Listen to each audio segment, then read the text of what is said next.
بسم اللہ الرحمن الرحیم۔ میرے معزز سامعین، السلام علیکم ورحمۃ اللہ وبرکاتہ۔ آج کی ویڈیو ہے ایک ایسے انسان کے بارے میں جس نے حکومت بھی کی اور خدمت خلق میں یعنی انسانیت کی خدمت میں بھی کوئی کسر نہیں چھوڑی تھی۔ حکومت کرنے کا مطلب یہ نہیں کہ رعایا کی خبرگیری ہی نہ کی جائے اور نہ ان کے دکھ سکھ کا خیال کیا جائے۔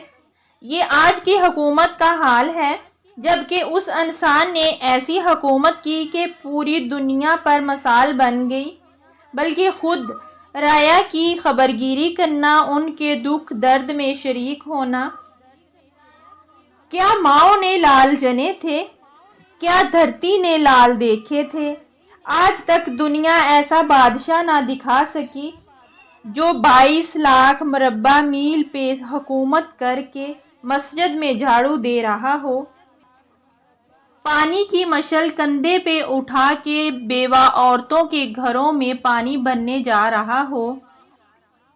آج کی حکومت میں اور اس انسان کی حکومت میں آخر کیا فرق تھا؟ جاننے کے لیے ویڈیو سکپ کیے بغیر مکمل دیکھیں۔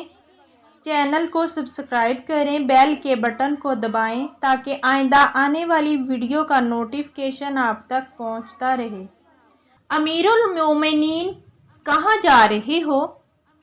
فلاں اماں کے گھڑے میں پانی بھرنے جا رہا ہوں۔ فلاں کے گھر میں پانی بھرنے جا رہا ہوں۔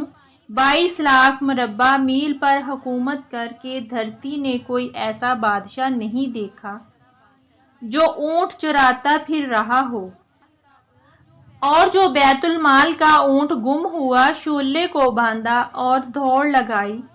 آگے انس بن قیس ملے، کہا کہاں جا رہے ہو؟ امیر المومنین۔ امیر المومنین نے کہا تو بھی آجا، بیت المال کا اونٹ گم ہو گیا ہے، مل کر تلاش کریں، پتہ نہیں کتنے مسلمانوں کا حصہ ہے۔ دھرتی ایسا بادشاہ نہ دکھا سکے گی، کوئی ایسا آیا ہی نہیں ہے کہ اتنی بڑی سلطنت کا بادشاہ ہو اور ککر کے درخت کے نیچے بغیر پہروں کے سو رہا ہو۔ یہ ہمارے چھوٹے چھوٹے حکمران، ووٹوں کے ذریعے کرسیوں پر بیٹھنے والے، ان بیوقوفوں کے آگے بھی پہرے، پیچھے بھی پہرے، دائیں بھی پہرے، بائیں بھی پہرے، اوپر بھی پہرے، ان کی گاڑیاں بھی بلٹ پروف ہوتی ہیں۔ یہ دھرتی پر ڈرتے ڈرتے جا رہے ہوتے ہیں۔ انہوں نے ظلم کیا، یہ اپنی ذات میں خوف زدہ ہو گئے۔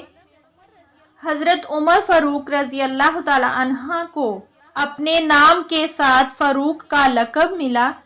آپ صلی اللہ علیہ وآلہ وسلم نے فرمایا، عمر وہ عمر ہے جس نے حق اور باطل میں فرق کر کے دکھا دیا، یہ عمر ہے۔ حسن بصری اللہ تعالی عنہ فرمایا کرتے تھے، اپنی محفلوں کو عمر کے ذکر سے سجاؤ۔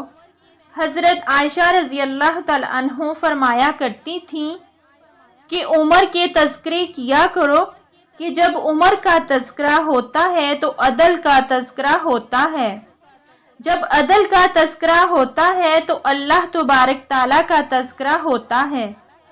یہ اماں عائشہ رضی اللہ تعالی عنہ فرمایا کرتی تھیں، اتنی بڑی سلطنت پر حکومت کرنے کے بعد اللہ تبارک تعالیٰ کی راہ میں جانے والے مہاجرین کے دروازے پر کھڑا ہوا ہے اور دستک دے کر کہہ رہا ہے، بیٹی کوئی بازار سے سودا لینا ہو تو مجھے بتاؤ، تیرے گھر والا تو اللہ تبارک تعالیٰ کی راہ میں ہے، میں تمہارے گھر کا سودا لے آؤں، کیا کیا چیز چاہیے؟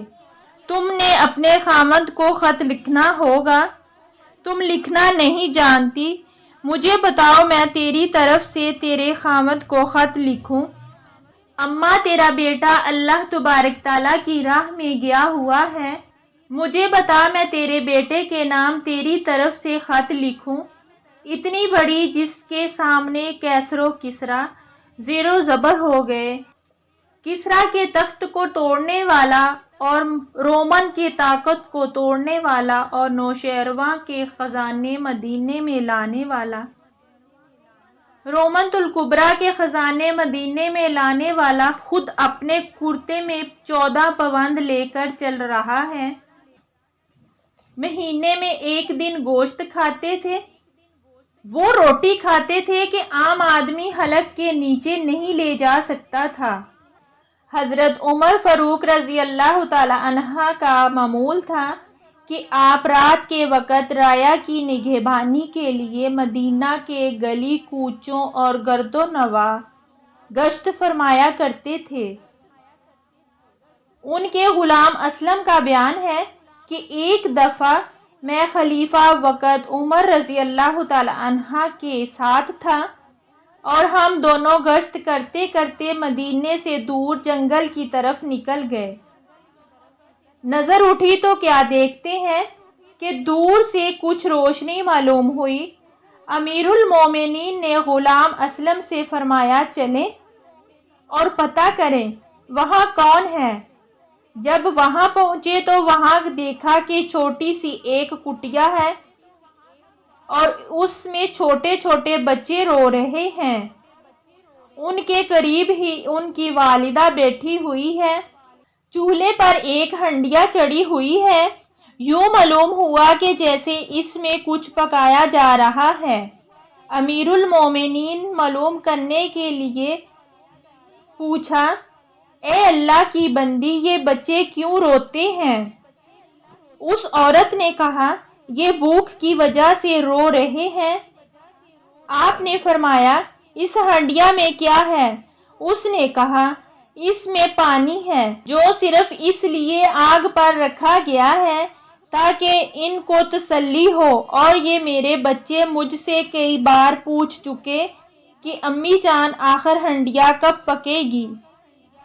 میں انہیں ایسے ہی تسلی دے کر سلا دیتی ہوں، مگر آج ان کی بھوک شدت اختیار کر چکی ہے۔ اور ایک سرد آہ کھینچتے ہوئے کہا کہ اب خدا ہی قیامت کے دن عمر سے پوچھے گا۔ حضرت عمر رضی اللہ تعالی عنہ نے جب یہ الفاظ سنے تو آنکھوں سے آنسو جاری ہو گئے اور سیدھے بیت المال آئے اور کھانے کا سارا سامان لے کر اپنے غلام اسلم سے کہا کہ یہ میری پشت پر رکھ دو۔ اسلم نے عرض کیا، آقا، غلام کے ہوتے ہوئے آقا کو تکلیف نہیں ہونی چاہیے۔ اس پر حضرت عمر فاروق رضی اللہ تعالی عنہ نے فرمایا کہ آج تو میرا بوجھ اٹھائے گا مگر قیامت کے دن بھی اٹھائے گا۔ بے شک قیامت کے دن اس بارے میں مجھ سے پوچھا جائے گا۔ میرے معزز سامعین، ہے کوئی ایسا حکمران جو راتوں کو جاگے؟ ہے کوئی ایسا فرما بردار جو اپنے کندھوں پر غلہ اٹھا کر مخلوق خدا کی خدمت کرے؟ ہے کوئی ایسا بادشاہ جو مخلوق کو بھوکا دیکھ کر آنکھوں سے آنسو بہائے؟ واہ عمر، قیامت تک حکمرانی تجھ پر ناز کرتی رہے گی اور تحریک تیری فرما برداری کے گن گاتی رہے گی۔ آپ نے آٹا اور دیگر سامان اٹھایا تو اس غریب عورت کی جھونپڑی میں تشریف لے گئے، خود ہنڈیا پکائی۔ غلام اسلم کا بیان ہے، میں نے دیکھا کہ امیر المومنین کی داڑھی سے دھواں گزر رہا تھا، پھر آٹا گوندا، روٹیاں پکائیں اور خود ہی بچوں کو کھلائیں۔ جب بچے اور ان کی والدہ کھانا کھا کر سیر ہو گئی تو حضرت عمر فاروق رضی اللہ تعالی عنہ نے اس عورت کو کہا، اے اللہ کی بندی، اب عمر کو معاف کر دینا۔ وہ کہنے لگی کہ عمر کے بارے میں تو فیصلہ خدا ہی کرے گا، البتہ میں دعا کرتی ہوں کہ اللہ تبارک تعالیٰ تجھے عمر کی جگہ عطا فرما دے۔ اللہ تبارک تعالیٰ سے دعا کرتی ہوں کہ ہمیں آج کے دور میں بھی ایسا حکمران دیکھنا نصیب ہو جائے، آمین یا رب العالمین۔ ویڈیو پسند آئے تو لائک، کمنٹ اور شیئر کریں، چینل کو سبسکرائب کریں۔ جزاک اللہ خیر۔